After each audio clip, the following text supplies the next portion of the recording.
రాజు. Tank bund నుంచి తొంగి చూస్తే కనబడేదే మా కవాడిగూడ బస్తీ.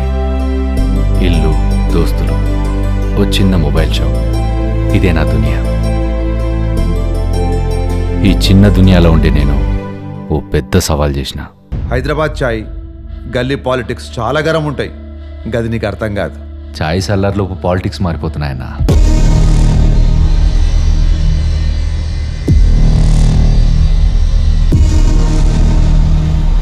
ఆడ మాత్రం నా ఇజ్జత్ తీసిండియాల.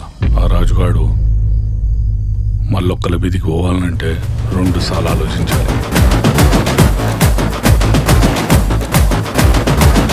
హైదరాబాద్లో వచ్చాగాడు గల్లీ గల్లీలో గణేష్ పెడుతున్నాడు. ఇది మా గల్లీ. మా గల్లీలో ఫస్ట్ మా వినాయకుడే పోతాడు.